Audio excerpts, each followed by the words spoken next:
За хай манайхаа шинэ влогт тавтай морил. Тэр хойно Леягийн зогсож байгааг харж байна уу? Лея ингээд влогонд орохороо бүр одоо ярих гэдэг үү тэр. Ээж нэг бичлэг хийх гэж байгаа миний охин. Яж л ямар салхитай байна. За өнөөдрийн ярмаар байгаа юм болохоор их сургуульд сурахаас өмнө мэдсэн ч болоосай. City. You want to sit? Суух юм уу? City. Их сургууль сурахаас өмнө мэдсэн ч болоосай гэдэг зүйлсийг ярих гэж бодож байна. За тэгээ намайг дагдаг хүмүүс нь мэдж байгаах би өөрийнхөө их сургуулийн одоо 4 жилийн яха хай гэхүү. City. Хамгийн сүүл City гэдэг нэг үг сурцсан байна. Тэрийг дахин давтаад байгаа тий. За тэгээ намайг дагдаг хүмүүс мэдж байгаах би Босны их сургууль суралцсан. Monkey. За тэгээ намайг дагдаг хүмүүс мэдж байгаах би Босны их сургууль суралцсан түүх гэдэг өөрийнхөө оюутан насны намтрын ном гаргасан байгаа. Тэгээ энэ ном дээр бол одоо өөрийнхөө оюутны амьдралын талаар бүхий л одоо сурж мэдсэн, фейлсэн түүхүүдээ ярьж исэн. Хамгийн чухал нь өөрийгөө олж нээж чадсан яг тэр чухал үе маань байсан учраас энэ талаараас ном бичээд гаргасан байгаа. Тэгээд дагдаг хүмүүс нь мэдж байгаах дагаагүй хүмүүст нь хэлэхэд ийм ном байгаа. Тэгээ энэ бичлэг бол одоо тэр номны ингээд маш богинохон хэсгээс нь та хэдтэй бас ингээд влог болгоод хүргэе гэж бодлоо. За, оюутаны амьдрал би энэ бичлэг яагаад хийгэр болсон бэ гэж сүүлд нөө Instagram дээр айгүй их нөө юу яваад лээ. Нөгөө Mommy, I'm cold. Out of the house. тэг миний охин орч.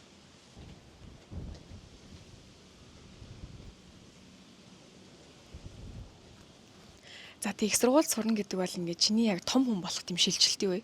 Их сургуульд явж байгаа бол 18 настай дээ шүү дээ. За тэгүн гот яг ингээд 18-аас 22, 23-ийн хооронд ер нь ингээд хүн 18 хүрээл тэр өдрөө ингээд том хүн болдог гэж бол ер нь байхгүй. 18-тай хүүхдэд яг ингээд яриад үзэн гот яг баруун хүүхд шиг хിവэрэл байдаг байхгүй. Тэ? Тэгүн гот ингээд 18-аас 22 хүртэл ч 23 хүртэл дахиад нэг юм том хүн болох юм шилжилтийн үеийг даван туулдаг юм лээ. За тэгээд яг тэр үед ихэнхдээ хаана өнгөрдөг вэ гэхээр бакалаврын диплом эзэмшгээд их сургуульд өнгөрдөг юм лээ. Тэр яг тэр үеэ ингээд та хэд маань ингээд би ингээд том хүн болохоо одоо шийдэж байгаа үе тийм ээ. Ямар том хүн болох уу? Ямар байдлаар би өөрийгөө нээх үү гэд их сургуулийн яг тэр тусгаарлал тэр кампусын орчинд очиод ер нь бол илүү тийм өөрийнхөө юунд дуртайг олж мэддэг, юунд дургууг олж мэддэг. Өөрийгөө бас илүү тийм таних боломж олддог гэх юм уу?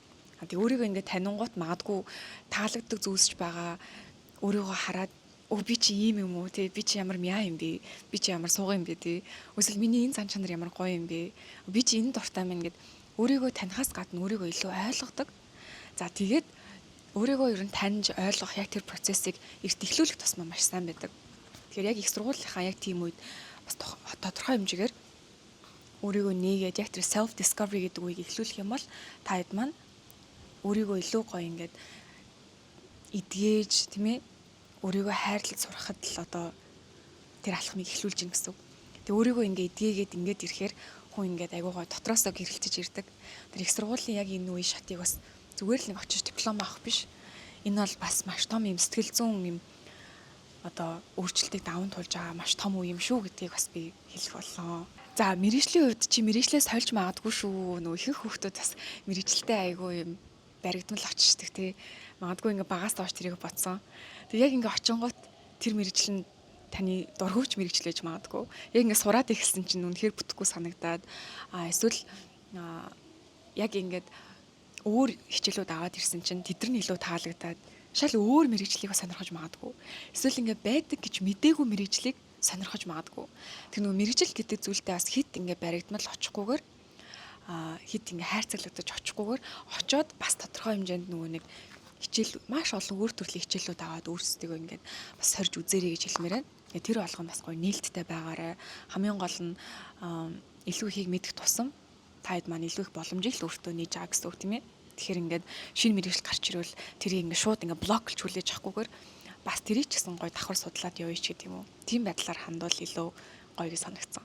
За сүүлд нь хэлмээр байгаа юм гэх юм бол яг юм эрүүл дадлууд бол та нарын хамгийн том найз байна. Яг их сургуулийн үед. Тэгэхээр эрүүл дадал гэхээр мэдээж маш их ганцаардна, гэрээ санана, найзгүй санагдана, тийм ээ. Чадахгүй юм шиг санагдана, буцмаар юм шиг санагдана. Их сургууль гэдэг бол тийм амар даван туулждаг юм биш. Тэгэхээр яг тийм үед нөгөө нэг илүү бас тийм хор зуршилт автаад ч юм уу тий буруу замаар ингэж явахаас илүү яг өөрийгөө нөө эрүүл дадлуудаараа аягуулсан хамгаалж авах хэрэгтэй. Тэгэхээр миний хувьд тэр нь юу байсан бэ гэхээр би ингээд ганцаардах үедээ айгүй их тийм гадаа юм байгальд гарч алхах гүүх дуртай байсан. Яг тэр нь эргээд надад тасгал би бол тухайн үедээ тасгал хийж ил гэж боддог. Заавал би тасгал хийх хэрэгтэй гэл. Угаасаа нэг амир жин нэмээд байгаа болохоор жоохон бас ингээл жингээ барих галгүйгээд байгаа байхгүй. Тэгээ тэр нь нөгөө нэг миний мэдлэггүй, миний сэтгэл зүйд бас айгүй эргээр нөлөөлж исэн юм байлээ. Тэрнээс гадна би ингээд өөрийгөө амар хүчгүй сул дорой чадахгүй юм шиг мэдрэмж авах үедээ би тийм хувь хүний хөгжлийн номнууд уншдаг байсан.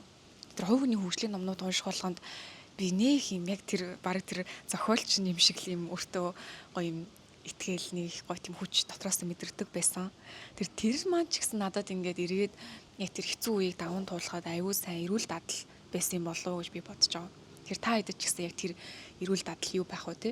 Тэрнээс гадна би бас нэр хоолоо ингээд 7 хоногор нь бэлтждэг байсан. Хүнсээ зурлуулад гэртээ хоолоо игээд тэг ингээд баахан бодоотой тогоод үрийн бодоотой хорох хийж хагаад тэрийгээ ингээд жижигэн хоолны савнд ингээд савлаад хөрөгчөндөө игээд бас хоол бүдэр болгон хийгээд тах завгүй маш завгүй л оюутны амьдралыг туусна л та. Тэгэхээр тухайн үед тэрийгээ бас нэг тийм сайн юм хийгээд байгаа мэдхгүйсэн. Одоо бодохоор би meal prepping гэдэг аягүй том юм хийгээдсэн байхгүй. Хоолоо ингээд бэлдэж тэгээд идэх болгондоо гэрийн эрүүл хоолоо иддэг. Гадуур хоолж одоо шарсан хуурсан ч юм уу те эсвэл ингээ мөнгө бас хийх өрөхгүйгээр тиймэрхүү байдлаар бас нэг юм эрүүл дадлуудтай байсан. Тэгэхээр та хэдийн хувьд тэр эрүүл дадал юу байх вэ те тэрийг бас магадгүй одооноос ингээд хэрэгжүүлж эхлээд амьдралтаа суулгах юм бол их сургуулийн амьдрал чинь ч гэсэн аюу том давуу тал болдог шүү. Тэгээ их сургуулийн амьдралаас гадна цаашлаад ингээд бүр гоё дараагийн юмнуудад ингээд эрг нөлөө үзүүлдэг. Их сургуульд онц сурна гэдэг бол 10 жилдээ онц сурахаас шал дараагийн төвшний одоо бүр юм шалгуур гэж бол хэлмээр нь өөрийгөө гайгүй англи хэлтэй гэж бодоод тэгээ Америкт ингээд очисон чинь миний очиол баг англи хэлгүйгээ мэдсэн. Тэгээд бүр цаашлаад ингээд бүр лекц мэгцтэй ингээ улам хүндэрч ирдэг. Одоо эхний жилээ сурахад маш хэцүү байсан. Дараагийн жил яг сурах арга барилаа илүү олоод байгаа ч гэсэн нүг сурах одоо хөтөлбөр контент нь улам ингээ хүндэрдэг учраас ер нь бол их сургуулийг нэг тийм амархан гэж бол басмааргүй юм бэлээ. Очихоос өмнө баг хэцүү би маш хичээх ёстой гэд очих юм бол хамаагүй илүү дээр. Тэгээд их сургуульд A дүн аавна гэдэг бол одоо 10 жилийн A дүн авах шиг тийм адилхан амархан зүйл бол биш. Илүү өндөр шаардлагатай, илүү өндөр шалгууртай тэр чинээгээр чамаас бас маш их хичээл зүтгэл шаарддаг тийм нэгэн спорт байдаг юм байл шүү. Нэг юм алтны уурхаагаар бодвол чи тэнд очичоод ингээд зөндөх алт байлаа гэж бодъё л тоо. Тэгээд чи тэнд очичоод алтны уурхаа байна да гэд харж болно. Эсвэл чи тэндээс нэг алт авч болно. Тэгээ харж болно. Эсвэл чи тэндээс атга дүүрэн алт аваад харж болно. Эсвэл чи тэндээс хүссэн хэмжээгээр алт аваад харж болно. Энэ л чиний шийдвэр гэж хэлмээр. За алтны уурхай гэдэг яагаад би тэгж одоо хоршуулж ярьж байгаа юм бэ гэхээр ерөөсө тэр сургуульд одоо их сургууль гэдэг чинь ерөөсө сураал явах нь одоо их сургуульд одоо диплом авахгүй жил сурах нь ерөөсө хамгийн тийм таны авч болох юм хамгийн анхдагч зүйл гэх юм уу. Тэрнээс олон тэнд зөндөө олон өөр юм одоо ресурсууд байдаг. Тэнд та одоо зөндөө олон клубүүдэд элсэж болно. Тэр клубүүдээрээ дамжуулаад өөр хүмүүстэй танилцж болно. Профессоруудынхаа судалгааны ажил дээр ажиллаж болно. Кампус дээр ажиллаж болно. За тэгээ сургуулиасаа та хөрөнгө оруулалт аваад магадгүй нэмэлт судалгаа хийж болно. Ажилд орж болно. Гэх мэтчлэн ерөөсөө бүр ингээд их сургууль гэдэг бол баг юм өнгөө тоглоомын талбай. Тийм, яг том хүний тоглоомын талбай гэж ойлгож болно. Алдах боломжтой. Яг ингээд их сургууль төгсөөд ажил дээр гарахад тийм одоо амархан бас амьдрал бидрийг алдах боломж олгоод байдгүй. Алдах мөч болгонд цаанаа юм одоо хохиролтой ирдэг байхгүй.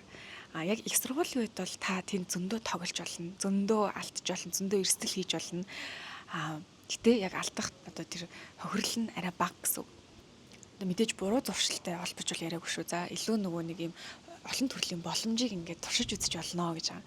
Тэгээ тэр боломж олгон дээр та маш их зүйл сурдаг учраас аюу гой том боломж өгдөг шүү. Тэгэхээр алтны уурхай гэж бодоод очиод аль болох би яаж илүү өөртөө гой давуу талтай байх вэ гэдэг тал дээр бодорой. За ингээд өнөөдөр хамжлыг дуусгая. Тэг ярих юм бол зөндөө байна манайха. Яг энэ сэдв дээр бол би бүр ингээд яриад салахгүй. Бүр мэдээж ингээд яриад бичлэгээр ярьж дуусахгүй шүү дээ. Тэгээ та тэрвээ үргэлжлүүлж яг ингээд сонсхийг энэ талаар ингээд мэдхийг хүсвэл миний номыг уншаарай. Тэгээ тэр номон дээр бол би бүр өстө хэлмээр байгаа бүх юмаа харамгүй бичиж хуваалцсан байгаа шүү. За тэгээд бүгдээрэнд нь амжилт хүсье. Дараагийн бичлэг уулзлаа. Баяр та.